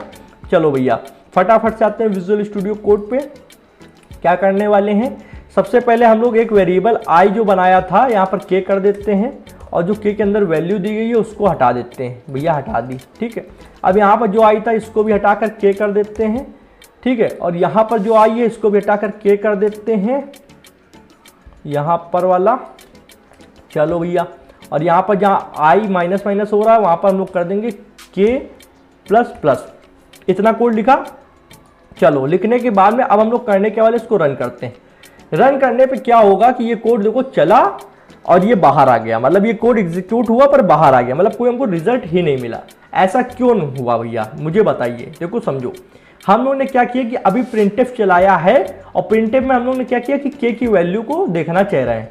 तो हम लोग इसको करते क्या, प्रिंटफ को बाहर निकालते हैं और इसको थोड़ी देर हम लोग लूप से इसका रिश्ता नाता खत्म कर देते हैं। इसको लूप से हटाकर ऊपर पहले प्रिंटफ चलाते हैं और ये चेक करते हैं कि जब हम लोग कोई वैल्यू किसी वेरिएबल के अंदर नहीं देते हैं तो ऑटोमेटिक क्या वैल्यू आती है। अभी जबकि मैंने बताया कि गार्बेज वैल्यू आती है, आपको पता है, पर हम लोग इसको करके भी देखेंगे। और करने क्या वाले हैं, ये वाइल को क्या करते हैं, कमेंट कर देते हैं। कमेंट कर दिया। अब हम लोग ये चेक करने वाले कि प्रिंटफ जो है ये k की वैल्यू को दिखाएगा कि k की वैल्यू अभी क्या है। जब हम लोग ने कोई वैल्यू दी नहीं है तो वेरिएबल खाली होना चाहिए, पर ऐसा नहीं है। हम लोग को यहाँ पर वैल्यू चेक करनी है। हम लोग सबसे पहले इसको करते हैं क्लियर, अगेन रन किया। रन करने पे k की वैल्यू आती है यहाँ पर कुछ इस तरीके से 2174976। ठीक है, तो ये जो वैल्यू आई है ये है हमारी गार्बेज वैल्यू। जैसे अभी मैंने एग्जांपल में बताया था, गार्बेज वैल्यू वो वैल्यू है जो कंप्यूटर ने खुद से इस वेरिएबल के अंदर डाल रखी है, और ये जब तक रहेगी जब तक आप इसके अंदर खुद से कोई वैल्यू नहीं डालते हैं। अगर हम लोग k के अंदर 1 2 3 4 डाल देंगे तो ये वैल्यू हट जाएगी, हमारी दी हुई वैल्यू ऐड हो जाएगी। पर ये जब है जब हमारे पास वेरिएबल खाली है तो कोई वैल्यू है, गार्बेज वैल्यू पड़ी हुई है। ठीक है, अब भैया एक चीज यहाँ पे ये समझो कि ये जो वैल्यू दी गई है आपकी, ये वैल्यू 10 से कितनी बड़ी है। अगर हम लोग यहाँ पर आए और इसको करें अनकमेंट, ठीक है, इसको कर देते हैं अनकमेंट, तो मुझे बताओ क्या k की वैल्यू 10 से छोटी है किसी भी तरीके से? नहीं, क्योंकि 10 से 10 गुना ज्यादा ये बड़ी वैल्यू है। तो जब पहले ही k की वैल्यू 10 से बड़ी है तो यहाँ पर ये कंडीशन रन होएगी नहीं, क्योंकि यहाँ पे तो बताया गया है कंडीशन में कि k की वैल्यू 10 से छोटी होनी चाहिए, और यहाँ पर तो k की वैल्यू ऑलरेडी 10 से बहुत ज्यादा बड़ी है, तभी ये लूप रन नहीं हुआ। अगर यहाँ पर गार्बेज वैल्यू 10 से छोटी होती, मतलब जैसे कि 1 2 3 4 5 6 7 8 9 तक, तो ये चल जाता। पर यहाँ पे बहुत ही कम चांस ऐसा होगा जब कंप्यूटर इसको एक अक्षर की गार्बेज वैल्यू दे, मतलब एक नंबर की गार्बेज वैल्यू दे। जनरली क्या है 7-8 नंबर की देता है, तो यहाँ पर 10 से कभी भी ये चलेगा नहीं, क्योंकि 10 क्या है, 10 तो ऑलरेडी छोटा है इस नंबर से काफी ज्यादा। तो ये कंडीशन तो पहले ही ब्रेक हो गई, पहले ही कंडीशन नहीं चलेगी, क्योंकि k की वैल्यू ऑलरेडी बहुत ज्यादा बड़ी है, इसलिए हमारे प्रिंटफ करने पे कुछ नहीं आया था।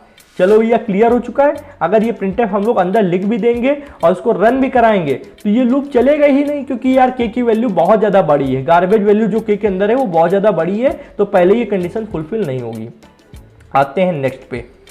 नेक्स्ट पे आने के बाद में भैया ये क्वेश्चन काफी मजेदार था, आपको गार्बेज वैल्यू का रूल पता चला यहाँ पर क्या होता है। नेक्स्ट क्वेश्चन क्या कहता है कि एक वेरिएबल बना है x और उसके अंदर वैल्यू क्या दी गई है 1।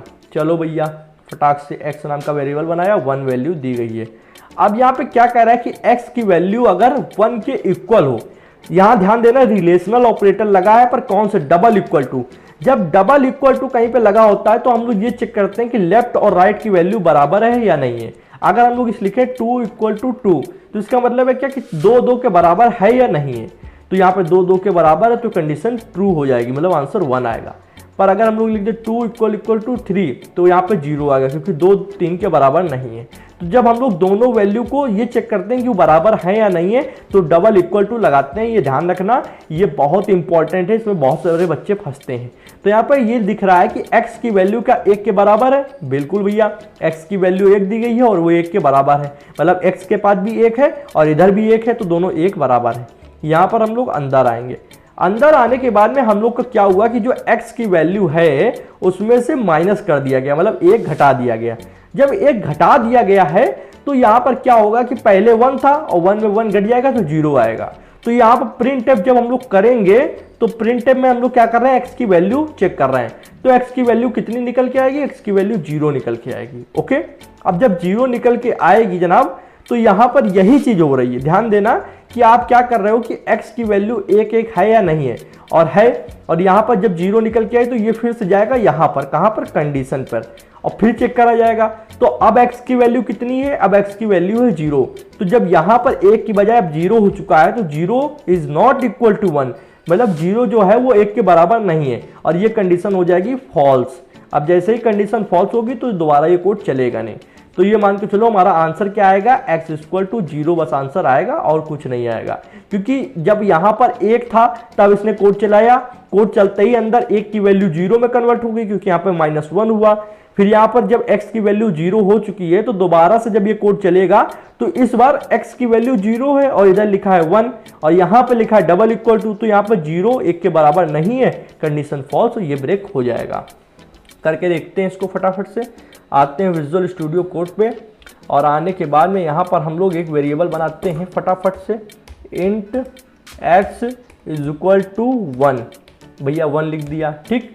अब यहाँ पे क्या करना है, यहाँ पर हम लोग करेंगे क्या, x इक्वल टू 1, क्या x की वैल्यू 1 1 के बराबर है या नहीं है।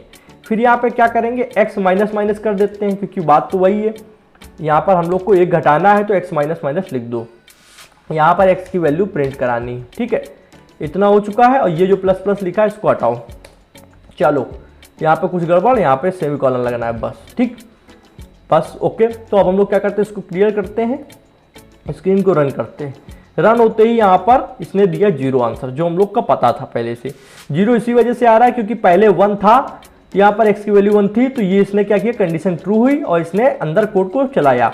कोड चलते ही क्या हुआ, इसने x की वैल्यू को -1 कर दिया, मतलब 1 - 1 0 में कन्वर्ट हो गया। अब क्या हुआ, x की वैल्यू 0 हो गई, इसलिए 0 एक बार प्रिंट हो गया।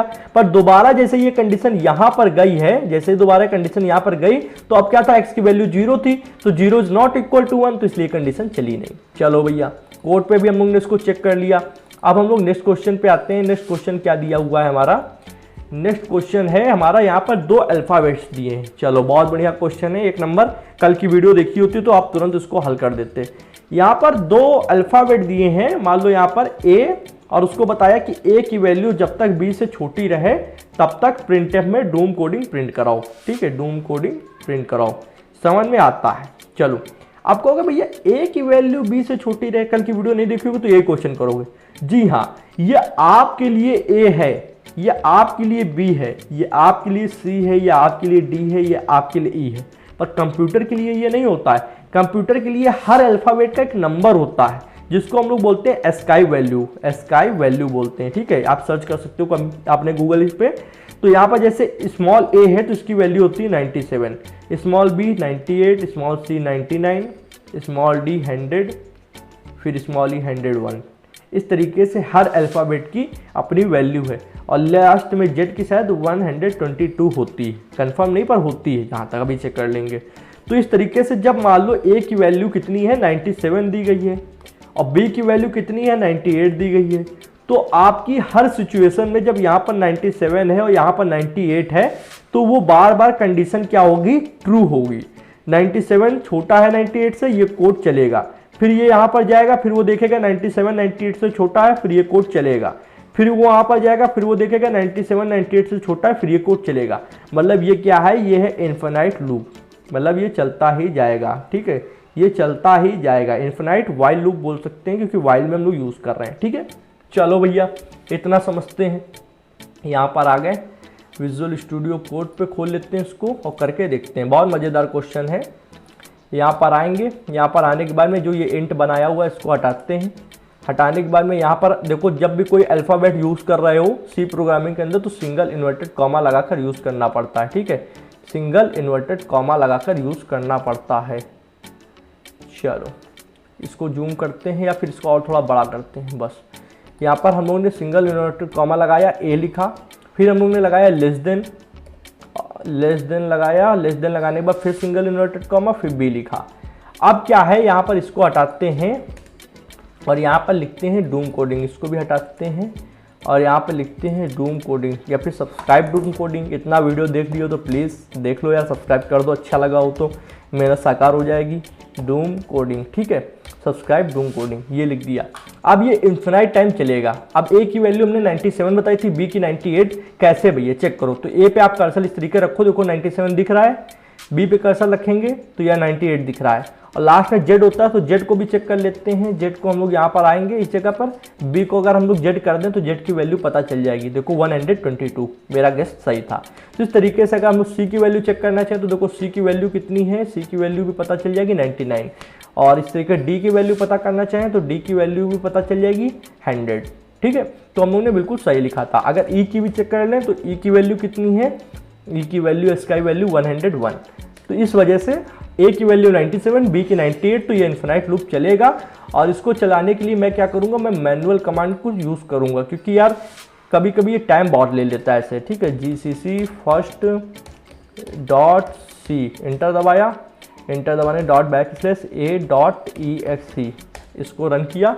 रन करने पे अब ये बस चल जाए जल्दी से, क्योंकि इन्फिनाइट लूप है तो थोड़ा सा टाइम लेते ही लेता है, 1-2 सेकंड का। ये आपके कंप्यूटर पे भी डिपेंड करता है, क्योंकि मेरे कंप्यूटर पे इस समय रिकॉर्डिंग भी चल रही है, इंटरनेट भी कनेक्शन जुड़ा हुआ है, ब्राउज़र भी है, इस वजह से थोड़ा टाइम ले रहा है। तो ये देखो डूम कोडिंग किस तरीके से बहुत तेज़ी प्रिंट आउट होने लगा, मतलब समझ रहे हो, इन्फिनाइट लूप चल गया। इसको बंद कर देते हैं, बंद। इस तरीके से इन्फिनाइट लूप होता है, पर आपको चलाना नहीं है, ये गड़बड़ करेगा। ठीक है, मैं आपको पढ़ाने के लिए बस चला रहा हूँ। चलो भैया, अब आते हैं नेक्स्ट क्वेश्चन पे। नेक्स्ट क्वेश्चन क्या दिया हुआ है हमारा, यहाँ पर इंट i = 10 और फिर i असाइनमेंट ऑपरेटर लगा है 20। चलो इसको करने से पहले क्वेश्चन आप मेरे से पूछ सकते हो कि भैया वाइल लूप कब यूज़ करना है, फॉर लूप कब यूज़ करना है। कुछ लोग करेंगे, तो पहला आंसर तो मैं ये दूंगा, आपकी मर्जी है, आप चाहे फॉर लूप यूज़ करो चाहे वाइल लूप करो, सेम काम, जो ये काम हम लोग इससे वाइल से कर रहे हैं ये फॉर लूप से भी हो जाएगा। क्योंकि तीनों चीज़ें जो आप फॉर लूप में भी क्या है, फॉर लूप में भी आप इनिशियलाइजेशन करते हो, कंडीशन देते हो एंड अपडेशन करते हो। हाँ या ना, अपडेशन के अंदर इंक्रीमेंट करो या डिक्रीमेंट करो। और वाइल के अंदर भी आप इनिशियलाइजेशन करते हो, कंडीशन देते हो और अपडेशन करते हो। बस अंतर क्या होता है, फॉर के अंदर आप तीनों एक लाइन में दे देते हो, और वाइल के अंदर क्या, पहले इनिशियलाइजेशन होता है, कंडीशन को आप पैरेंथेसिस ब्रैकेट में और अपडेशन को आप नीचे देते हो। ठीक है, बाकी तीनों को आपकी मर्जी, आप कोई भी चीज़ ऊपर नीचे कर सकते हो, कोई दिक्कत नहीं है। क्लियर हो गया। अब भैया एक आंसर तो ये हो गया, दूसरा आंसर ये कि फॉर लूप और वाइल लूप को हम लोग इस तरीके यूज करते हैं जब हमें पता हो कि हमारा लूप कितनी बार चलना है। ठीक है, हमारा लूप कितनी बार जा सकता है, मतलब हमको कंडीशन का अंदाजा हो कि क्या कंडीशन बनने वाली है। जब कंडीशन का अनुमान हो या अंदाजा हो कि कितनी बार चलेगा, कितने टाइम्स वो रन होगा, तो हम लोग क्या करेंगे, फॉर लूप का रन करेंगे, फॉर लूप का यूज करेंगे। पर जब आपको यह अंदाजा ना हो कि कंडीशन क्या होने वाली है, यह लूप कितनी बार चलने वाला है, यह एग्जैक्ट आपके पास इंफॉर्मेशन ना हो, तो आप वाइल लूप का यूज कर सकते हैं। जब आपको एग्जैक्ट ना पता हो कि क्या होने वाला है, ठीक है, एग्जैक्ट आपको अनुमान ना हो कि क्या होने वाला है, ठीक है, तब आप वाइल लूप का यूज कर सकते हो। ये सिद्धांत होता है, मैंने आपको बता दिया। अब आते हैं कोड पे। कोड में हमारा एक वेरिएबल बना है int i = 10। तो यहाँ पर हम लोग इस तरीके से एक वेरिएबल बनाएंगे, इसका नाम i देंगे, इसके अंदर 10 वैल्यू दे देंगे। ठीक, अब देखो इसने वाइल में क्या किया कि वाइल में इसने i लिखा, पर ध्यान देना इसने सिंगल इक्वल लगाकर 20 लिख दिया।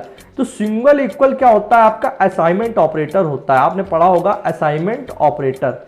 ये असाइनमेंट ऑपरेटर करता क्या, मैंने आपको पढ़ाया था कि राइट साइड में जो वैल्यू दी होती है, राइट साइड में क्या दी गई है, राइट साइड में आपका 20 दिया गया है। ठीक है, राइट साइड में जो वैल्यू दी होती है ये आपकी 20, इसको उठाएगा और इधर लेफ्ट साइड के अंदर जो वेरिएबल इसके अंदर डाल देगा। ठीक है, फिर मैं बता दूं कि आपकी जो राइट साइड की वैल्यू होती है, ये आपकी राइट साइड की वैल्यू होती है, इसको ले जाएगा और लेफ्ट साइड के वेरिएबल के अंदर डाल देगा।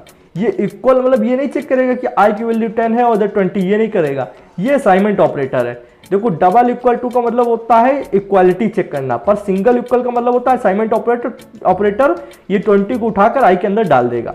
तो पहले जो वैल्यू थी 10 वो अब ना रहकर यहाँ पर हो जाएगी कितनी, 20 हो जाएगी। ठीक है, जब यहाँ पर 20 हो जाएगी तो अब ये समझो जीरो के अलावा आपकी जितनी भी 1 से लगाकर 100 तक ये जितनी भी वैल्यू होती हैं सब आपकी क्या मानी जाती हैं, ट्रू मानी जाती हैं। ठीक, सिर्फ जीरो एक ऐसी वैल्यू है जिसको हम लोग सी प्रोग्रामिंग के अंदर फॉल्स बोलते हैं। तो जब हमारे पास यहाँ पर i इक्वल टू 20 हो जाएगा, मतलब यहाँ पर 20 आ जाएगा, तो इसका मतलब ये कंडीशन अभी भी ट्रू है, क्योंकि इसकी जो एट द एंड वैल्यू आ रही है वो जीरो नहीं आ रही। अगर जीरो आ रही होती तो ये कंडीशन न चलती, पर 20 आ रहा है, 20 एक नॉन जीरो वैल्यू है, नॉन जीरो वैल्यू मतलब वो फॉल्स नहीं है, तब यहाँ पर ये कंडीशन चलेगी। और कब तक चलेगी, जब तक कंप्यूटर के अंदर बैटरी एंड स्टोरेज रहेगी, मतलब ये भी इन्फिनाइट लूप बनेगा। जाकर कहोगे भैया कितनी तरीके से इन्फिनाइट लूप बनता है, बहुत तरीके से, जितनी तरीके से आप बना पाओ। ठीक है, तो ये भी इन्फिनाइट लूप है, 1000 बार जितनी बार आप चला पाओ उतनी बार चलेगा, आपके कंप्यूटर पर डिपेंड करता है। चलो आते हैं, इसका भी खेल खेलते हैं। सारे क्वेश्चंस को हम लोग यहाँ पर करके देख लेंगे, कभी ये ना लगे कि आपको भैया करके नहीं दिखाते हैं। चलो आते हैं यहाँ पर। अब हम लोग ने क्या किया था, हम लोग ने यहाँ पर एक बार देख लेते हैं, हम लोग ने i की वैल्यू 10 दी थी और वाइल में i इक्वल टू 20 कर दिया था। तो हम लोग यहाँ पर आते हैं, यहाँ पर k की बजाय i और i इक्वल टू 10 कर देते हैं। 10 करने के बाद में सबसे पहले हम लोग स्क्वायर करते हैं फॉर्मेट डॉक्यूमेंट, फॉर्मेट डॉक्यूमेंट से थोड़ा पास पास में आ जाएगा। अब यहाँ पर i की वैल्यू 10 है और यहाँ पर हम लोग क्या कर रहे हैं, यहाँ पर i की वैल्यू को हम लोग पहले i लिख रहे हैं, फिर इक्वल लगा रहे हैं, फिर 20, मतलब 20 को i के अंदर डाल दे रहे हैं। ठीक है, अब क्या करते हैं, प्रिंटफ में हम लोग क्या करेंगे, प्रिंटफ में हम लोग करेंगे या सब्सक्राइब डूम कोडिंग ही लिखा रहने दो। ठीक है, अब ये बहुत टाइम चलेगा क्योंकि यार इन्फिनाइट लूप है, आपको भी अंदाजा है। ठीक है, तो हम लोग इसको भी रन कर लेते हैं यार आपके लिए। चलो फटाफट से आते हैं और 1-2 सेकंड का समय लेगा, मैं इसको रुकता हूँ फिर दिखाता हूँ। तो देखो यहाँ पर इन्फिनाइट लूप चलने लगा, कितना खतरनाक तरीके से इन्फिनाइट लूप चल रहा है। तो ये होता है इन्फिनाइट लूप, चलते ही जाएगा। इसको करते हैं बंद, नहीं तो मेमोरी ये खाएगा फालतू में, स्पीड लो करेगा। आते हैं नेक्स्ट स्लाइड पे। नेक्स्ट स्लाइड पे एक और क्वेश्चन दिया है बहुत बढ़िया सा। यहाँ पर ये क्वेश्चन दिया गया है कि इंट आई मतलब एक वेरिएबल है, फिर आई के अंदर 10 डाल दिया गया है। ओके, आई के अंदर 10 डाल दिया गया है। ठीक, और यहाँ पर नीचे इंक्रीमेंट किया गया। थोड़ा सा डिफरेंस है पिछले वाले कोड से, समझते हैं। वेरिएबल बना आई के अंदर डाला 10 डालने के बाद में चूंकि यहाँ पर लिखा आई असाइनमेंट 10, तो मतलब आई के पहले देखो आई के अंदर कोई वैल्यू नहीं पड़ी है, आई सिंगल एक वेरिएबल बनाया गया, इसके अंदर कोई वैल्यू नहीं है। पर यहाँ पर हम लोग क्या कर रहे हैं कि आई के अंदर 10 डाल दे रहे हैं। ये असाइनमेंट ऑपरेटर अभी थोड़ी देर पहले ही बताया था आपको, इससे पहले वाले क्वेश्चन में। ये क्या है, ये असाइनमेंट ऑपरेटर है। ठीक है, तो ये कर क्या आ रहा है, राइट साइड की वैल्यू को लेफ्ट साइड के वेरिएबल में डाल दे रहा है, मतलब आई के अंदर 10 डाल दे रहा है।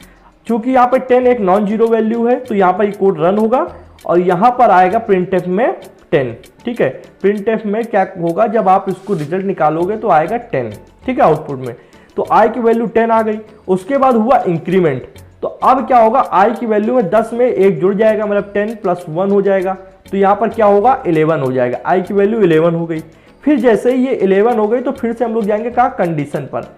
कंडीशन पे क्या हो रहा है कि फिर से असाइनमेंट ऑपरेटर लगा है।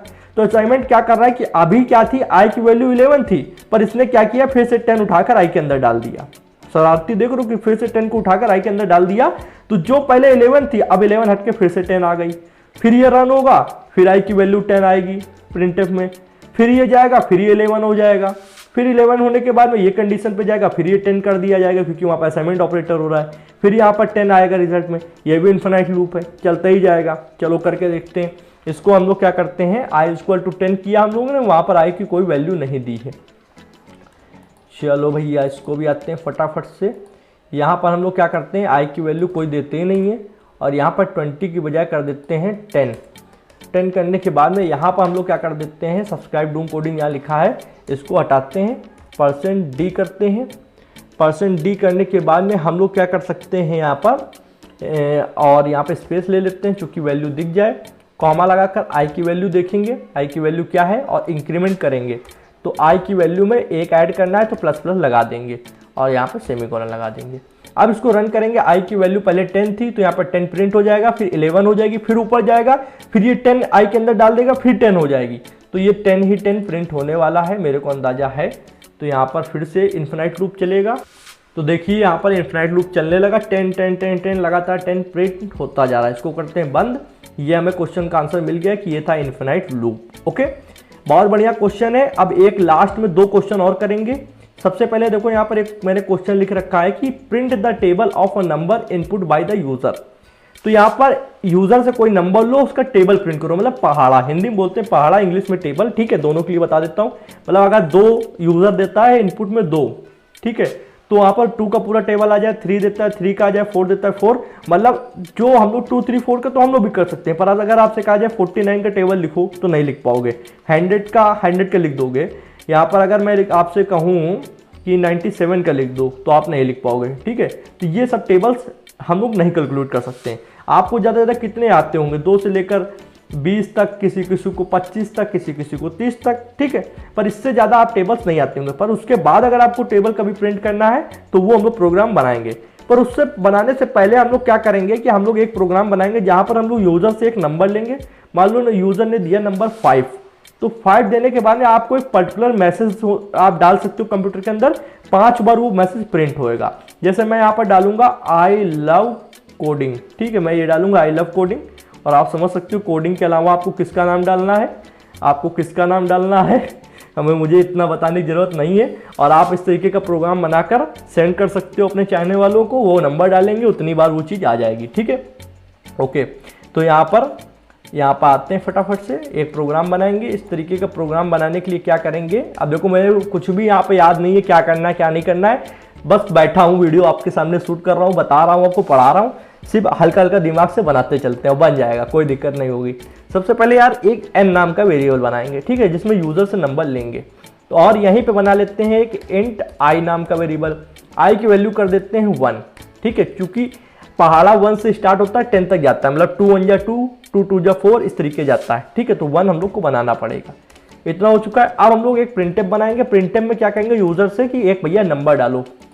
तो यहाँ पर इस तरीके से, और यहाँ पर लिखते हैं please enter a number, NUMBR number. ठीक है, तो ये हम लोग ने यूजर से कह दिया। यूजर ने कहा ठीक है नंबर कहाँ डालें, तो अब स्कैनफ लगाना पड़ेगा यूजर से नंबर लेने के लिए। ये सब तो मैं आपको पढ़ा चुका हूँ, आपको आता होगा। तो यहाँ पर क्या करेंगे, पैरेंथेसिस ब्रैकेट बनाएंगे, डबल इन्वर्टेड कॉमा। यूजर से नंबर हम लोग ले रहे हैं इंटीजर टाइप का, तो यहाँ पे लगाएंगे %d लगाने के बाद में हम लोग क्या करेंगे, यहाँ पर लगा देंगे कॉमा। ठीक, कॉमा लगाने के बाद लगाएंगे एड्रेस, मतलब एम्परसेंड का साइन होता है, उसको बोलते हैं एड्रेस ऑफ। ठीक है, और यहाँ पर हम लोग क्या लगा सकते हैं, और हम लोग लगा सकते हैं यूजर से स्पेस ना लगाओ %d में, कोई ज़रूरी नहीं है। यहाँ पर हम लोग यहाँ पर वेरिएबल का नाम रखेंगे n, क्योंकि हम लोग जो नंबर ले रहे हैं यूजर से उसको कहाँ स्टोर कराना है, n नाम के वेरिएबल के अंदर। तो यहाँ पर लगाएंगे सेमीकोलन, एंटर दबाएंगे। इतना काम हो चुका है। अब यहाँ पर चाहो तो फॉर लूप से कर लो, चाहो तो वाइल लूप से कर लो। चलो हम लोग वाइल लूप से करते हैं इसी काम को, क्योंकि वाइल लूप आज का टॉपिक है। वाइल लूप के अंदर देंगे कंडीशन। कंडीशन कैसी देनी है, कंडीशन हम लोग को देनी है कि पहले हम लोग को गिनती प्रिंट करानी है। तो हम लोग कहेंगे i की value less than equal to 5 होनी चाहिए, नहीं 10 होनी चाहिए, क्योंकि पहाड़े 1 से लेकर 10 तक का होते हैं। 2 1 जा 2 और 2 10 जा ऐसे करके 20। ठीक है, तो i की वैल्यू लेस देन 10, मतलब लेस या तो 10 से कम हो या तो 10 के बराबर हो, तब तक प्रिंट कराते रहो। तो अब हम लोग क्या करेंगे, यहाँ पर प्रिंटफ लगाएंगे। प्रिंटफ लगाने के बाद में यहाँ पर प्रिंटफ में पैरेंथेसिस ब्रैकेट लगाएंगे। और पैरेंथेसिस ब्रैकेट लगाने से पहले हम लोग क्या करने वाले हैं, यहाँ पर सबसे पहले हम लोग इंक्रीमेंट भी लगाएंगे। क्या लगाएंगे, इंक्रीमेंट ऑपरेटर भी लगाना बहुत ज़्यादा ज़रूरी है। तो यार हम लोग कौन सा बना रहे हैं, हम लोग बना क्या रहे हैं, हम लोग बना रहे हैं यूज़र से एक पहले उसका नाम प्रिंट कराने वाला या फिर टेबल प्रिंट कराने वाला। टेबल वाला बाद में बनाएंगे। ठीक है, तो टेबल वाला बाद में बनाएंगे। तो हम लोग करने क्या वाले हैं, हम लोग यूज़र से उतनी बार उसका नाम प्रिंट कराएंगे। ओके, तो बस कुछ करना नहीं है। यहाँ पर करना क्या है, यहाँ पर जहाँ 10 लिखा है यहाँ पर n कर देंगे, क्योंकि 10 जब होगा जब हम लोग टेबल वाला फॉर्मेट बनाएंगे। ठीक है, अभी क्या कर रहे हैं, हम लोग नाम वाला बना रहे हैं। ठीक है, डबल कोटेशन मार्क में मैं यहाँ पर कोई भी मैसेज अच्छा सा लिख दूंगा, आई लव कोडिंग। ठीक है, कोडिंग CODING। ठीक, कोडिंग। ओके, इतना क्लियर। तो अब हम लोग क्या कर सकते हैं, यहाँ पर बैक स्लेशन भी लगा सकते हैं, क्योंकि न्यू लाइन में हम लोग को प्रिंट कराना है। यहाँ पर सेमीकोलन लगा देंगे और उसके नीचे हम लोग इंक्रीमेंट लगाना, यार भूल गया था मैं, फिर से आई प्लस प्लस करेंगे, क्योंकि पहली बार में जितनी बार यूज़र नंबर देगा उतनी बार हमको ले जाने के लिए इंक्रीमेंट करना होगा। मान लो यूज़र ने दिया 10, तो आई की वैल्यू क्या है, अभी 1 है, तो आई की वैल्यू 1 है और यूज़र ने n के अंदर दिया 10, तो यहाँ पर n तक का ले जाने के लिए इंक्रीमेंट तो जरूरी है, 1 2 3 4 तब 10 तक पहुँचेगा। ठीक है, इस तरीके से हम लोग बना सकते हैं। यहाँ पर अब सेमीकोलन एक लगाएंगे, बस अब हमारा काम हो चुका है पूरा। करते हैं रन। रन करने पे क्या होगा, यहाँ पर आ जाएगा एक मैसेज कि भैया आप अपना नंबर डालिए, इंटर अ नंबर। तो यहाँ पर नंबर डालने के लिए हम लोग क्या कर सकते हैं, हम लोग कितना डालते हैं, 10 डालते हैं। 10 बार डालने के बाद इंटर दबाया तो देखो 10 बार I love coding, I love coding, I love coding. आप कोडिंग के बजाय कुछ भी डाल सकते हैं, वो आपके ऊपर निर्भर करता है। इसी प्रोग्राम की कॉपी को आप अपने चाहने वालों को सेंड कर सकते हैं, बस आपको कोडिंग के बजाय नाम चेंज करना होगा। समझ रहे हो ना, हाँ सही पकड़े हैं। ठीक है, तो यहाँ पर आपको नाम चेंज करना है। चलो भैया इतना हो चुका है, तो अब हम लोग करने क्या वाले हैं, यहाँ आई लव कोडिंग की बजाय हम लोग अब वाला प्रोग्राम बनाते हैं जो यहाँ पर हम लोगों ने लिख रखा है, please enter the table number by, अरे क्या पढ़ रहा हूँ मैं, print the table of a number input by the user. और ये सब वही प्रोग्राम के चक्कर में हो रहा है, आई लव कोडिंग वाला। Print the table of a number input by the user, मतलब यूजर से नंबर लो फिर उसका टेबल प्रिंट करो, कुछ नहीं, सिंपल सा। बस यहाँ पर आएंगे, यहाँ पर आने के बाद में देखो हम लोग क्या कर रहे थे, यहाँ पर जहाँ n लिख रहे थे यहाँ पर 10 लिखेंगे, क्योंकि यहाँ पे हम लोग 10 कर रहे हैं। ठीक है, यहाँ पर 10 से गुणा कराएंगे उस नंबर का जो यूज़र देगा। यहाँ पर आते हैं, यहाँ पर लिखेंगे %d, स्पेस लगाएंगे और इधर लगाएंगे कॉमा। कॉमा लगाने के बाद में आई का नंबर गुणा कराएंगे n से, तो i और मल्टीप्लाई बाई n, m नहीं n। ठीक है, तो यहाँ पर n लिख दिया। n लिखने के बाद में अब समझो i, देखो n आपने मान लो दिया 2, मैं एग्जांपल लिख के चल रहा हूँ 2, i की वैल्यू है 1 और यहाँ पर क्या करना है, i की वैल्यू बढ़ बढ़कर 10 तक जाने वाली है। तो आप जानते हो, लूप पढ़ चुके हो कि पहले 1 होगा, फिर 2 होगा, फिर 3 होगा, फिर 10 तक ऐसे जाएगी। आपने 2 दे रखा है तो i की वैल्यू 1 से लेकर 10 तक जा रही है, तो गुणा करते जाओ, 2 1 जा 2, 2 2 जा 4, 2 2 जा 6, इस तरीके से आपका 10 तक पढ़ा जाएगा। तो यहाँ पर i की इंटू n बस आप कर दोगे, i की वैल्यू आपका लूप बढ़ा रहा है और n की वैल्यू आपकी सेम रहेगी। n की वैल्यू आपने दी है, या तो 2 का पढ़ा लोगे, या 3 का लोगे, या 49 का लोगे, 50 का लोगे, एक ही तो नंबर होगा, पर चेंज जो हो रहा है वो हो रही है i की वैल्यू, और i की वैल्यू 10 तक चेंज होगी और 10 तक के साथ गुणा होता जाएगा, आपके बड़े से बड़े नंबर का टेबल निकल आएगा। चलो भैया निकालते हैं। यहाँ पर हम लोग करने क्या वाले हैं, ये फर्जी का एरर बताएगा ही, मुझे अनुमानित था। स्क्रीन को करते हैं क्लियर। क्लियर करने के बाद में हम लोग क्या करते हैं, gcc first.c और ./a.exe। ठीक, इसने कहा इंटर नंबर। इंटर नंबर हम चाहते हैं पहले 10 का पहाड़ा या 8 का पहाड़ा। ठीक है, 8 का पहाड़ा दें, तो इसने लाइन से दे दिया 8 का 8 16 3 24 8 32 8 5 40 8 39 8 56 8 64 9 72 8 9 80। अगर आप इसको सीधा सीधा करना चाहते हो, ये एक \n बस लगा दो, यहाँ पर आपका काम हो जाएगा। तो यहाँ पर \n लगा दिया। अब इसको अगर आप बिल्कुल वर्टिकल आपका पहाड़ा लिख कर आएगा। अब हम लोग को किसका पहाड़ा चाहिए, हम लोग को चाहिए मान लो 41 का पहाड़ा। मुझे तो नहीं आता, जनरली आपको आता हो तो अच्छी बात है। 41 का टेबल दे दो भैया, 41 का टेबल दे दो, एंटर दबाया, लो भैया आपके सामने 41 41 दूना 82 123। ठीक है, इस तरीके से पूरा 410। ओ भाई किसको आता है, कोई तो होगा ऐसा दुनिया में जो बिल्कुल कंप्यूटर जैसा रटने में माहिर होगा। मैं रट नहीं पाता हूँ कोई चीज़, लॉजिक है। हाँ, अगर आप कहेंगे 41 का पहाड़ा लिख दो तो मैं ऐसे ही लिख दूंगा समझ के, नहीं तो यार मेरे पास कंप्यूटर स्किल्स, कोडिंग स्किल्स किस दिन के लिए, मैं फटाक से एक प्रोग्राम बनाऊंगा और आप 41 का पहाड़ा आप कितना याद कर सकते हो, ज़्यादा से 100 तक याद करोगे। मैं 500 का निकाल के दिखा सकता हूँ। ठीक है, जैसे मैं 521 का निकालूंगा, या फिर 521 का ज़्यादा नहीं हो जाएगा, देखते हैं। अच्छा चलो देखते हैं, वैसे ज़्यादा तो हो सकता है, ज़्यादा हो सकता है, पर निकालते हैं। क्योंकि ज़्यादा मैं क्यों कह रहा हूँ, कंप्यूटर के लिए ज़्यादा कुछ नहीं होता है।